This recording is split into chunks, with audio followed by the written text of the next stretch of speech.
Nah, jadi di Dart itu ada sebuah fitur ya yang namanya itu null safety, teman-teman. Oke. By the way, fitur ini tidak ada ini ya, belum tentu ada ya di semua bahasa pemrograman ya, tapi di Dart itu ada. Nah, kenapa sih fitur ini penting, teman-teman? Oke. Nah, jadi sebelum adanya fitur ini, fitur null safety ya, ketika kita membuat aplikasi, kita itu sering mengalami masalah terkait null, teman-teman. Contohnya gini. Nah, contoh permasalahannya seperti ini, teman-teman ya. Misalnya saya punya sebuah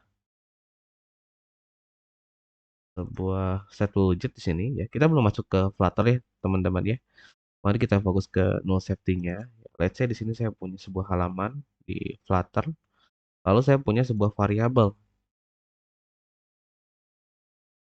eh, Misalnya name misalnya. Nah, name ini sebuah dynamic ya. Di mana dia itu bisa aja ada isinya, bisa aja nggak ada isinya, teman-teman. Lalu name ini ya saya implementasikan di sini ya. Nah, ini nggak ada masalah ketika dia itu ada isinya, teman-teman. Saya kasih style dulu 30, 30 ya.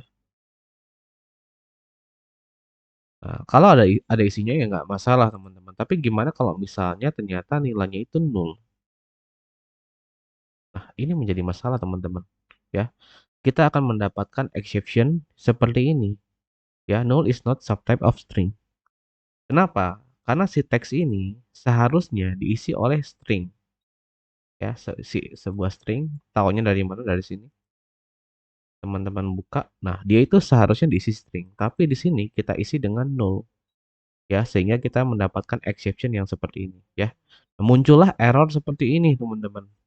Nih. Nah, kenapa itu terjadi? Karena kita memberikan nilai nol ya kepada sebuah teks yang seharusnya itu nggak boleh nol, teman-teman. Akhirnya terjadi seperti ini. Ya. Nah, isu seperti ini agak sulit diprediksi, teman-teman. Oke. Karena bisa aja nanti kita sudah apa ya, sudah handle di sini gitu. Tapi ternyata dari back end-nya itu nilainya itu memang nol, teman-teman. Ya. Nah, jadi agak sulit dideteksi ya. Nah, makanya itu adalah fitur null safety, teman-teman. Ya, tujuannya untuk menghindari masalah-masalah yang seperti ini. Nah, ketika menerapkan null safety, nanti ketika saya membuat variable name, saya nggak bikin kayak gini. Tapi yang saya buat seperti ini. Nah, saya akan buat variable name-nya menjadi nullable ya. Ditandai dengan simbol tanda tanya, teman-teman di sini. Ya. Nah, ini menjadi sebuah nullable string. Artinya apa? Artinya string name ini mungkin saja null, teman-teman. Ya, mungkin saja null. Nah, karena name ini mungkin saja null ya. Kalau teman-teman lihat ya di baris 53 itu dia error, teman-teman. Kenapa error? Ya, karena kita harus handle ya. Karena ada potensi. Ada potensi bahwa name itu mungkin saja null, teman-teman. Nah, sehingga di sini harus kita handle. Nah, cara handle-nya gimana? Nah, cara handle-nya menggunakan operator null safety lagi. Nah, di sini saya akan memberikan tanda tanya 2 kali. Strip. Nah, jadilah seperti ini. Artinya apa sih kode ini? Artinya kalau name-nya itu null, ya kita akan mengambil nilai yang strip, teman-teman. Yang ini. Artinya kayak gitu, ya. Nah, itulah gunanya fitur null safety, teman-teman. Untuk menghindari hal-hal yang seperti ini.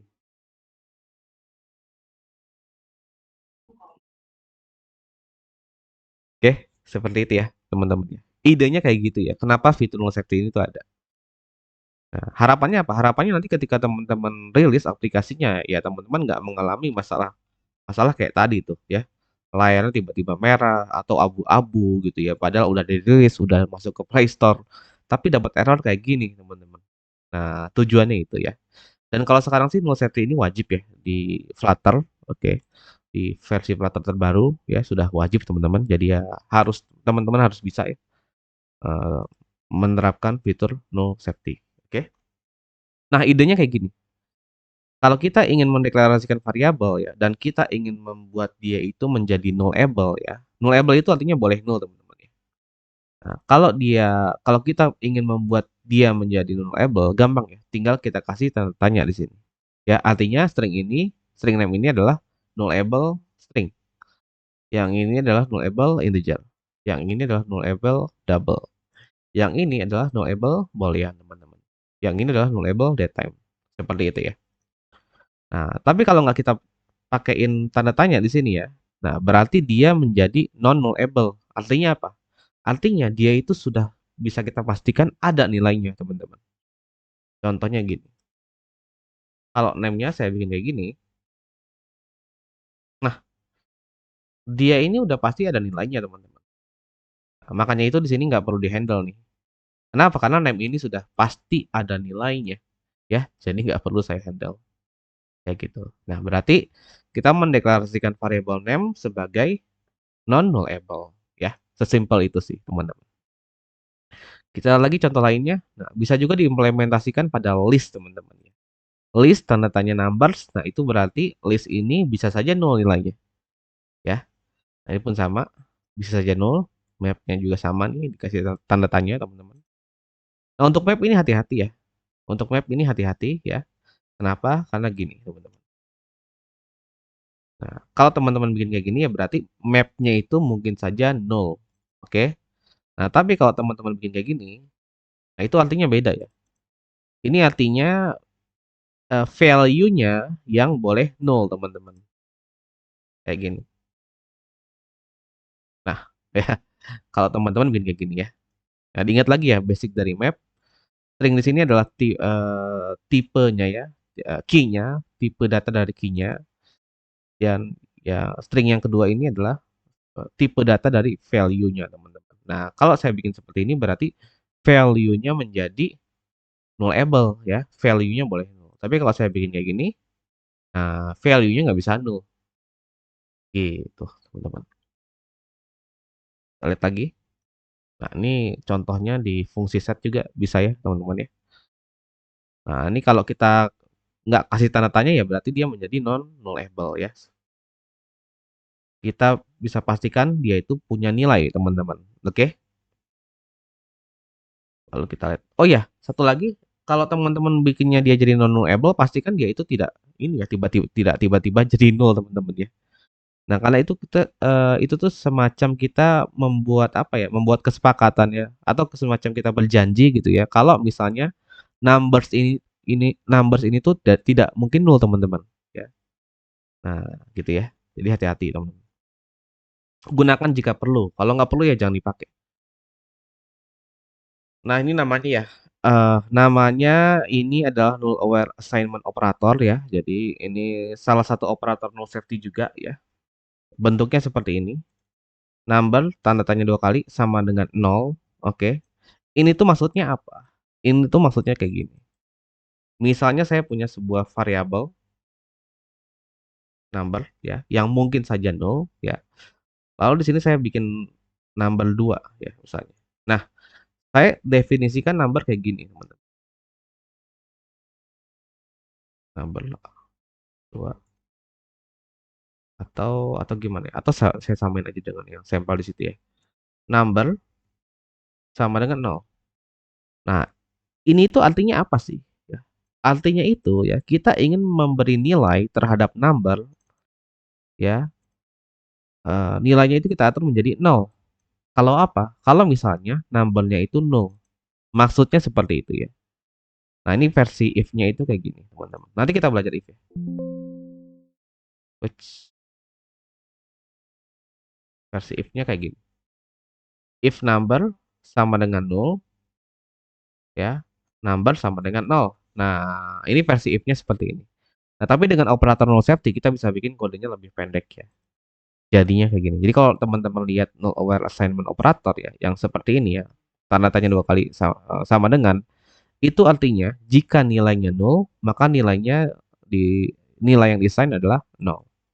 Ya, maka nilai number akan menjadi nol. Maksudnya seperti itu. Nah, ini kalau versi tanpa null aware assignment operatornya ya. Udah lagi null aware operator. Nah, seperti ini, teman-teman. Oke, ini tuh maksudnya apa? Maksudnya kayak gini. Ini di copy kok. Ini ada simbol-simbol aneh. Nah, ini maksudnya apa? Maksudnya gini, kalau misalnya name-nya itu null, ya, maka yang di print adalah guess, teman-teman. Maksudnya seperti itu. Ya. Kalau name itu null, maka yang di print adalah guess, gitu ya. Nah, ini versi tanpa null aware operator, lebih panjang teman-teman ya tuh. Ya, ini versi tanpa null aware operatornya kayak gini, sepanjang ini. Tapi dengan null aware operator, kita bisa bikin dia jadi sependek ini, gitu. Lagi null assertion operator teman-teman. Nah, seperti ini ya. Ini operator ini digunakan kalau misalnya teman-teman itu kayak semacam apa ya? Semacam berjanji teman-teman. Berjanji kalau name ini nggak mungkin nol gitu. Saya yakin name ini nggak mungkin nol. Oke. Nah, baru teman-teman gunakan operator tanda tanya di sini. Contohnya gini. Ini name itu nol ya. Nah, tapi di sini ya, saya nggak pengen handle kayak gini ya. Saya ingin membuat pernyataan bahwa name itu ya ketika ditampilkan di sini itu tuh tidak mungkin nol. Nah, saya bisa menggunakan yang namanya no assertion operator. Kasih aja tanda seru. Nah, gitu. Artinya apa nih? Artinya name itu nggak mungkin nol nih di sini. Saya berjanji kalau name itu tidak mungkin nol ketika digunakan pada baris 55. Nah, makanya saya kasih tanda seru di sini. Nah, kapan kita pakai ini? Ketika kita bisa memastikan ya kalau name-nya itu tidak sama dengan nol. Nah, baru kita pakai operatornya. Tapi kalau misalnya ada potensi ya dia itu nol ya jangan dipakai teman-teman.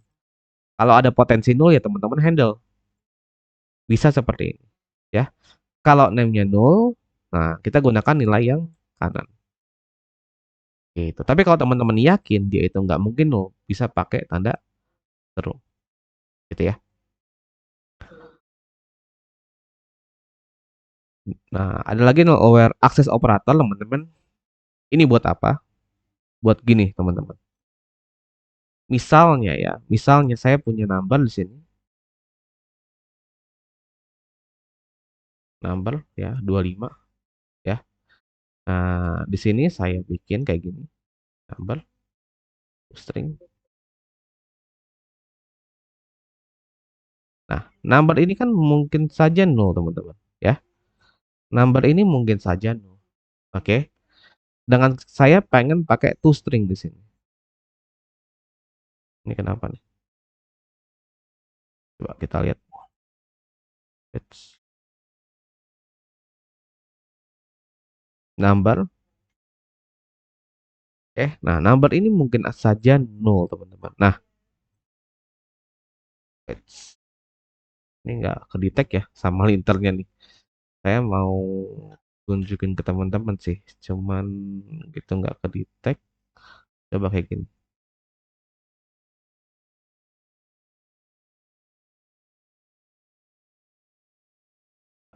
Gimana ya bagusnya ya? Atau gini aja deh, yang di bawah aja nggak apa-apa. Nah, number ini kan mungkin nol, teman-teman. Ketika dia nilainya nol ya, kita nggak bisa pakai metode yang namanya toString, teman-teman. Ya. Nah, metode toString itu bisa digunakan ya kalau misalnya numbernya itu tidak sama dengan nol. Nah, kalau misalnya teman-teman punya kasus yang seperti ini ya, nah teman-teman bisa menggunakan null aware access operator. Untuk apa?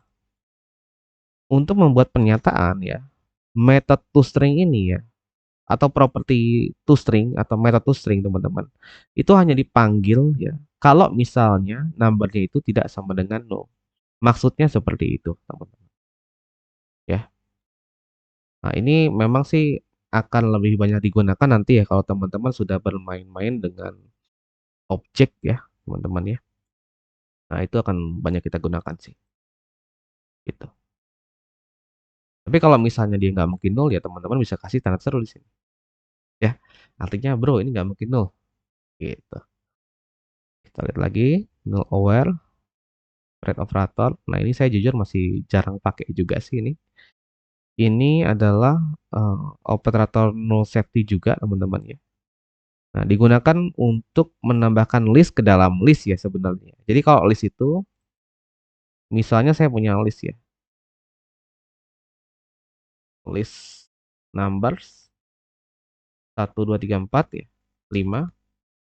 Lalu saya punya list lagi numbers 2, number 1 sama numbers 2 ya.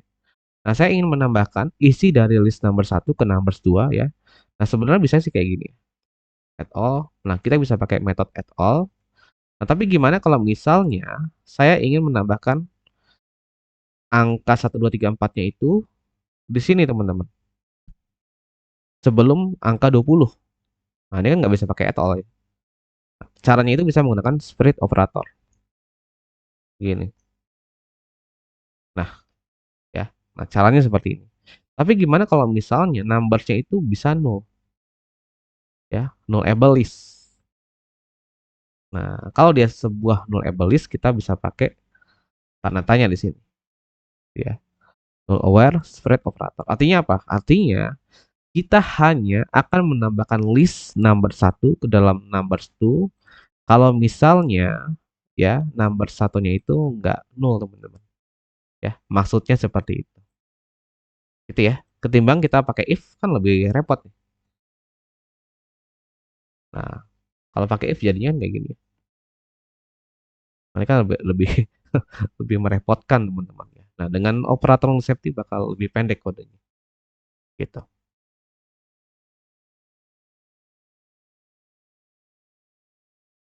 Nah, ini juga contoh lainnya. Coba bisa saya kopas ke sini. Bisa ya. Nah, ini saya jarang pakai juga sih. Tapi kayaknya sih ini ada yang salah ya simbolnya. Iya, ini ada yang salah nih kayaknya nih. Iya, sepertinya sih ada yang salah. Nggak pakai titik ya. Nggak pakai titik. Nah, ya. Jadi kita hanya memanggil names ya, indeks 0 hanya jika si names-nya itu tidak sama dengan 0, teman-teman. Ya, maksudnya seperti itu.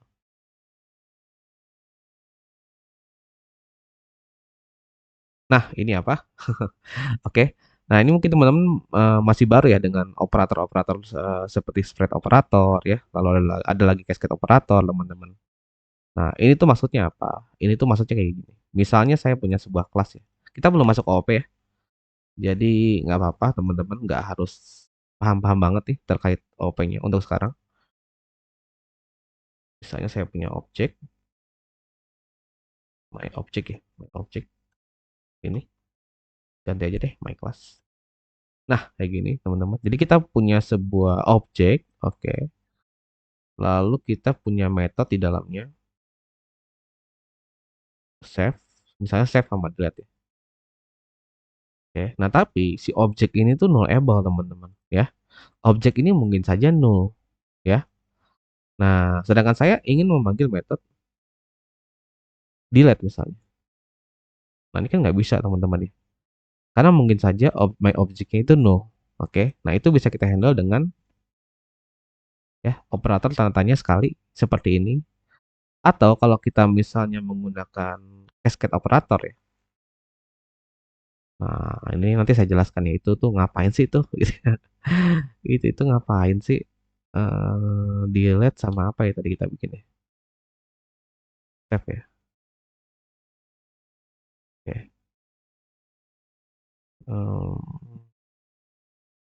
Oke, tantanya di sini. Gimana sih? Ini kayaknya contohnya juga agak membingungkan sih ya.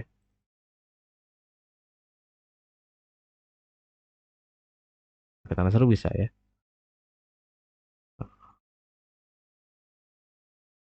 Ya. Em,